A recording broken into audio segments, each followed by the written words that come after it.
Hello friends, मैं सुधीर स्वागत करता हूं आप सभी का आपके अपने चैनल स्कोर मैक्स पे। और आज हम बात करेंगे आपकी MCO 1 यूनिट 13 कम्युनिकेशन के इंपॉर्टेंट क्वेश्चन आंसर्स के बारे में। तो सबसे पहला आपका क्वेश्चन बनता है, what is the concept of communication process.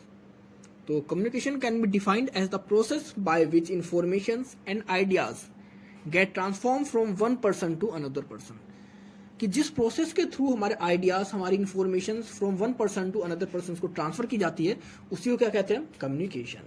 A successful and effective communication always aims at imparting ideas and information that make one self understand by others.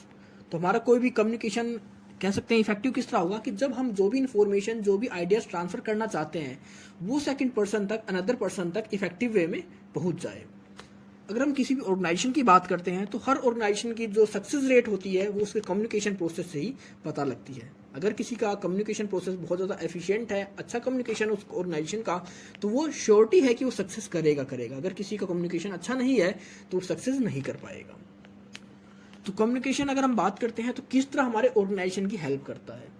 अगर कोई भी मैनेजमेंट है, कोई भी मैनेजर है, तो सिर्फ एक कम्युनिकेशन एक ऐसा प्रोसेस होता है जिसके थ्रू कि अपने वो जूनियर्स, सुपरवाइजर्स या उसके जो भी लोअर लेवल पे वर्क करते हैं उस ऑर्गेनाइजेशन के अंदर, उनके थ्रू अपना एक तरह से कह सकते हैं रिलेशनशिप को इस्टेब्लिश करता है। किस तरह वो उनको इस तरह कोऑर्डिनेट करे, उनके बीच में कोऑर्डिनेशन इस्टेब्लिश करे कि वो ऑर्गेनाइजेशन के गोल्स को अचीव करने के लिए प्रॉपर वर्क करे, अपना 100% दे। मतलब जो भी मैक्सिमम से मैक्सिमम उनको किस तरह एनकरेज किया जाए, किस तरह उनकी लीडरशिप का वहाँ पर यूज़ किया जाए, उनके जो ह्यूमन रिसोर्स है उसका प्रॉपर यूटिलाइजेशन किया जाए। तो ये सभी चीज़ें तभी हो सकती है जब आपकी जो कम्युनिकेशन स्किल्स हों वो अच्छी हों, एफिशिएंट हों। तो ये था आपका कम्युनिकेशन प्रोसेस। नेक्स्ट आपका, what are the main barriers to communication, how can be remove these barriers. तो अगर हम बैरियर की बात करें कम्युनिकेशन के अंदर, तो कम्युनिकेशन के अंदर बहुत सारे बैरियर्स होते हैं। जैसा कि कोई भी आपने मैसेज आज या इन्फॉर्मेशन आज भेजी, वो बाद में पहुंची, आधी पहुंची, या वो कह सकते हैं गलत पहुंची। मतलब कुछ भी आपके हो सकते हैं, देर से पहुंच रही है, आधी इन्फॉर्मेशन पहुंच रही है, टाइम पर नहीं पहुंच रही। बहुत सारे आपके बैरियर्स होते हैं कम्युनिकेशन के अंदर। या आपने कुछ और कहा लेकिन कोई और उसको समझ नहीं पाया। तो इसकी रीज़न क्या होते हैं? क्योंकि ज़रूरी नहीं है कि जो लैंग्वेज आपको आती है वो लैंग्वेज सामने वाले पर्सन्स को आती हो। जिन गेस्चर्स को आपने खुद डेवलप किया है, आप समझ रहे हो कि उनका मतलब हाँ है, लेकिन हो सकता है सामने वाले पर्सन्स के लिए उन गेस्चर्स का मतलब ना हो। आपने कोई टेक्निकल वर्ड यूज़ किया अपने इन्फॉर्मेशन में, अपने आइडिया को ट्रांसफ़र करने में, अपने इन्फॉर्मेशन को ट्रांसफ़र करने में, लेकिन हो सकता है जो अनदर पर्सन जिसको आपने सेंड करा है, जो रिसीवर है आपके मैसेज का, वो उस टेक्निकल लैंग्वेज को ना जानता हो। आपने कुछ ऐसे स्पेसिफिक वर्ड को चूज कर लिया जो कि उसकी वैकेबुलरी में रहे ही ना हो, या आपने किसी फॉल्टी लैंग्वेज का यूज़ करा है। तो बहुत सारे बैरियर्स होते हैं जो कि हमारे कम्युनिकेशन प्रोसेस के अंदर आते हैं। तो हम बात करेंगे कि किस तरह हम इन सभी फैक्टर्स को, इन बैरियर्स को रिमूव करें अपने कम्युनिकेशन प्रोसेस से। तो सबसे पहला होता है, the policy of the organization must be clear and explicit. कि ऑर्गेनाइजेशन के अंदर कम्युनिकेशन प्रोसेस किस तरह किया जाएगा उसके बारे में पहले से ही सब कुछ क्लियर होना चाहिए। कि एक तरह से एक हायरकी बनी होनी चाहिए कि टॉप टू लोअर लेवल कौन किसके साथ कम्युनिकेशन प्रोसेस करेगा, कौन किसके साथ, मतलब क्या फ्लो होगा वहाँ पर कम्युनिकेशन का। कि टॉप लेवल मिडल लेवल से बात करेगा, मिडल लेवल लोअर लेवल से बात करेगा। तो मतलब एक जो प्रोसेस होती है, जो फ्लो होता है कम्युनिकेशन का, वो पहले से ही वहाँ पर वेल डिफाइन होना चाहिए। दूसरा, आप अगर बात करें इसका जो मेथड्स है, दूसरा है, the policy should be able to specify the subject to be communicated to others. It means that the subject matter should be expressive enough to determine the needs of the organization rather than creating any confusion.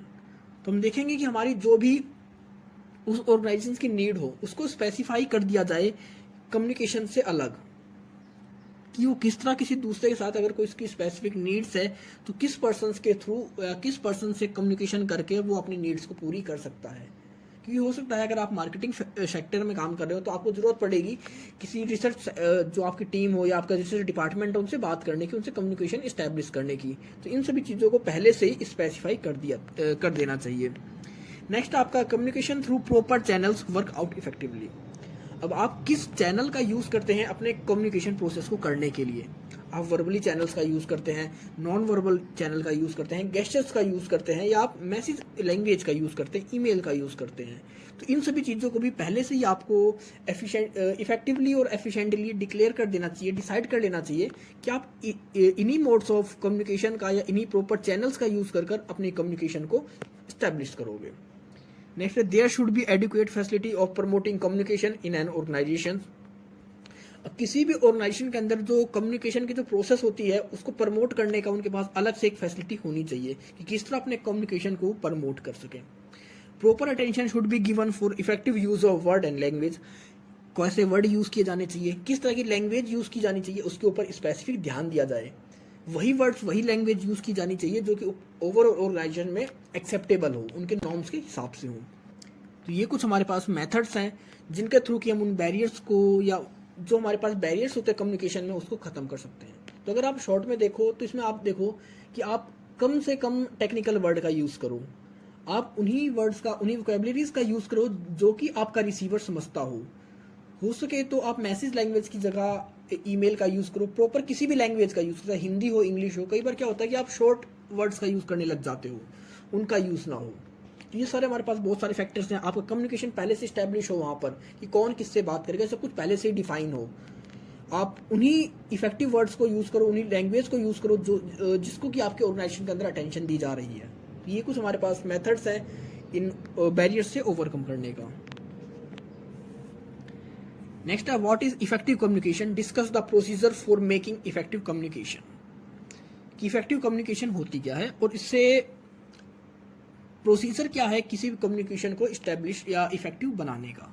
तो अगर हम effective की बात करें तो जब भी हाँ कम्युनिकेशन का मतलब क्या होता है, हम अपने इन्फॉर्मेशन को, डाटा को, फैक्ट्स को ट्रांसफर करने के लिए यूज़ करते हैं from one person to another person. अगर वो आपने जिस तरह ट्रांसफर करना चाहते थे वो एग्जैक्ट उसी तरह दूसरे पर्सन तक, हमारे रिसीवर तक पहुंच गई है, जो हम समझाना चाहते थे, जो हमारे सजेशंस थे, हमारा रिसीवर उन चीज़ों को इफेक्टिवली समझ गया है, तो वहाँ पर हम कहेंगे हमारा जो कम्युनिकेशन है इफेक्टिव कम्युनिकेशन है।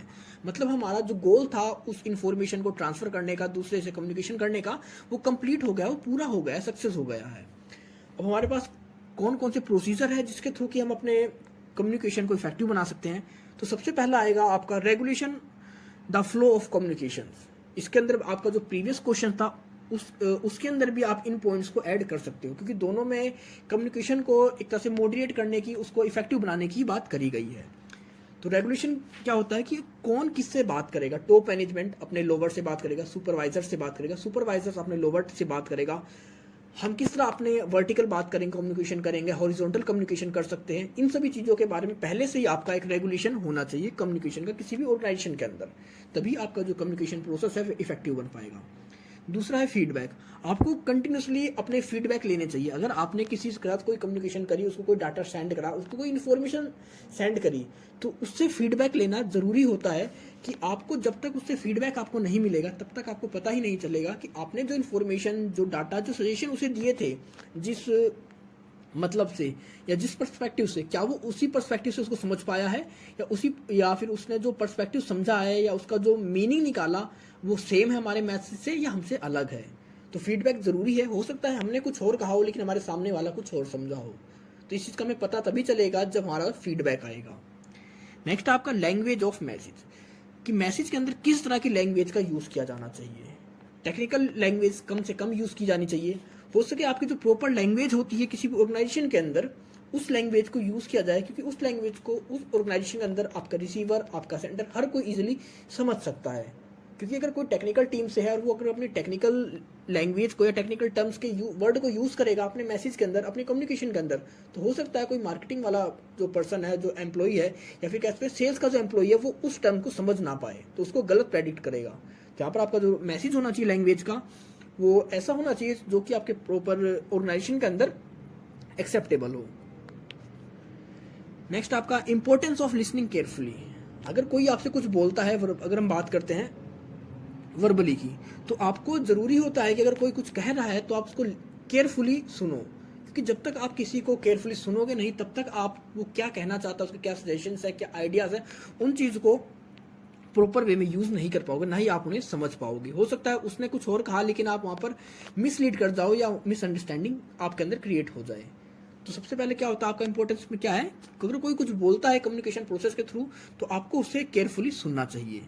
नेक्स्ट आपका रिस्ट्रेंट ओवर इमोशंस। अगर आप किसी के साथ कोई भी कह सकते हैं कम्युनिकेशन प्रोसेस कर रहे हैं, आपका कुछ भी मैसेज डिलीवर कर रहे हैं, आइडियाज डिलीवर कर रहे हैं, तो वहां पर आपको अपने इमोशंस को हटाकर ही अपने उस प्रोसेस को करना चाहिए। ये नहीं है कि अगर आपके किसी के साथ कोई इमोशंस अटैच हैं तो उसके हिसाब से आप जो कम्युनिकेशन प्रोसेस करो वो अलग करो। आपका जो प्रोसेस होना चाहिए कम्युनिकेशन का वो स्टेबल होना चाहिए और हर किसी के लिए एक जैसा ही होना चाहिए। ये नहीं है कि अगर आप किसी के साथ इमोशनल हैं तो उसके साथ आप कम्युनिकेशन ना कर पाओ या उसके साथ कम्युनिकेशन इतनी बेटर वे में ना करो, उसको हरदम अवॉइड करो क्योंकि उसके साथ आपका कोई इमोशनल कनेक्शन है। नेक्स्ट आपका non verbal signals of compliance. अब यहाँ पर बात करेंगे हमारे जो नॉन वर्बल सिग्नल्स होते हैं उनका ना के बराबर यूज करना, और अगर यूज करते हैं हम तो उसको क्लियर मेंशन करना कि इनका क्या मतलब है, इनका क्या मीनिंग है। नेक्स्ट आपका mutual trust and faith. Mutual trust and faith की बात करें कि हम कम्युनिकेशन उसी के साथ करें अपने ऑर्गेनाइजेशन के अंदर जिसके साथ कि हमारा जो रिलेशनशिप है वो अच्छा हो। क्योंकि कई बार हमारे जो रिलेशनशिप्स होते हैं जिनके साथ बहुत अच्छे रिलेशनशिप होते हैं उनके साथ हम एक अलग तरह से कम्युनिकेशन इस्टेब्लिश करते हैं, वहाँ पर हमारी लैंग्वेज अलग होती है, हमारे गेस्चर्स अलग होते हैं। और अगर हम किसी और के साथ इंडिविजुअल के साथ बात करें तो वहाँ पर हमारे गेस्चर्स, हमारे कह सकते हैं जो भी वर्ड्स होते हैं वो अलग होते हैं। जहाँ पर हमें ये भी ध्यान देना होता है कि हम जो हमारा कम्युनिकेशन है उसको किस तरह इफेक्टिव बना सकें। मतलब हमारा जो ट्रस्ट होता है हमें ट्रस्ट को भी बिल्ड करना चाहिए, अपने फेथ को भी बढ़ाना चाहिए अपने इफेक्टिव कम्युनिकेशन को करने के लिए। लास्ट आपका describe the elements of communication process. Communication जब होता है तो इसका प्रोसेस क्या है, कौन कौन से इसके एलिमेंट्स हैं, कहाँ से स्टार्टिंग होती है, कहाँ से इसकी खत्म होता है। तो काफी इंपॉर्टेंट क्वेश्चन आता है ये। तो अगर हम इसकी स्टार्टिंग की बात करें, कम्युनिकेटर, इसे आप सेंडर भी कह सकते हैं, मतलब वो पर्सन जो आपके मैसेज को, आपके आइडियाज को, आपकी इंफॉर्मेशन को ट्रांसफर करता है दूसरे पर्सन को, तो ये सेंडर भी कह सकते हैं, आप इसे कम्युनिकेटर भी कह सकते हैं। नॉर्मली अगर कम्युनिकेटर के अंदर हम बात करें कौन कौन होता है, इसके अंदर आपके मैनेजर्स होते हैं, सबॉर्डिनेट्स होते हैं, क्लाइंट्स होते हैं, कस्टमर्स होते हैं, कोई भी हो सकता है जो कि अपने आइडियाज को, अपने कह सकते हैं सजेशंस को ट्रांसफर कर रहा है किसी दूसरे पर्सन को। अब इसके बाद आपका दूसरा स्टेप आता है एनकोडिंग। एनकोडिंग क्या होता है कि इसमें होता है कि सेकंड एलिमेंट होता है आपका कम्युनिकेशन का। अब इसमें देखते हैं कि हम जो कम्युनिकेशन करना चाहते हैं उसमें हम किस तरह अपने जो चीज़ कहना चाह रहे हैं किस तरह उसका सब्जेक्ट के अंदर कन्वर्ट करें उस चीज़ को। आइडियाज़ को हम ट्रांसफ़र करना चाह रहे हैं, फैक्ट्स को ट्रांसफ़र करना चाह रहे हैं, इन्फॉर्मेशन को ट्रांसफ़र करना चाह रहे हैं, तो किस तरह उन चीज़ों को हम प्रिपेयर करेंगे with the use of suitable language. अब इसके बाद देखते हैं हम मैसेज में देखते हैं कि अब हमें किस तरह के या किस तरह की फॉर्म में उस मैसेज को भेजना है। अब हम उस मैसेज को वर्बली भेज सकते हैं, नॉन वर्बली भेज सकते हैं, गेस्चर्स का यूज करके भेज सकते हैं। तो किस तरह से हम उस मैसेज को ट्रांसमिट करेंगे कि वो इफेक्टिवली भी दूसरे तक पहुंच जाए। ये जरूरी नहीं कि हर तरह के मैसेज आपके रिटर्न फॉर्म में सबमिट किए जाए। कुछ मैसेज आपके गेस्चर फॉर्म में जाने जरूरी होते हैं, वो गेस्चर फॉर्म में ही जाते हैं। कुछ मैसेज आपके रिटर्न फॉर्म में जाते हैं, कुछ मैसेज आपके वर्बल फॉर्म में जाते हैं। तो ये भी आपको देखना होता है कि आपका पर्पस क्या है आपके मैसेज का, उसके हिसाब से ही ये होता है। इसके बाद आता है आपका मीडियम। अब हमने अपना मैसेज तो देख लिया कि हमें अपना मैसेज कैसा भेजना है। अब इसके बाद हम देखेंगे कि किस मोड ऑफ कम्युनिकेशन का यूज करें, टेलीफोन्स के थ्रू, इंटरकॉम फैसिलिटीज़ के थ्रू, मेमोरेंडम के थ्रू, कोई नोटिस निकाल दें हम उसके थ्रू, सर्कुलर के थ्रू, टेलीग्राफ्स के थ्रू, मतलब हमारे पास बहुत सारे मोड ऑफ कम्युनिकेशन है। तो किस मोड ऑफ कम्युनिकेशन का यूज़ करेंगे अपने मैसेज को भेजने के लिए। अब इसके बाद हमने जब सिलेक्शन कर लिया अपने मोड ऑफ कम्युनिकेशन का, तो उसके अंदर होता है कि हम किस तरह अब अपने मैसेज को उसके अंदर लिखेंगे और उसको सेंड करेंगे। फिर उसके बाद क्या होगा, उस मैसेज को हमारा जो रिसीवर है वो उसको रिसीव करेगा और वो फिर उस मैसेज को एक कन्वर्ट करेगा उस लैंग्वेज में, उस इंफॉर्मेशन के वे में कि जो उसे इंफॉर्मेशन सेंड करनी थी क्या वो उस इंफॉर्मेशन को समझ पा रहा है या नहीं पा रहा।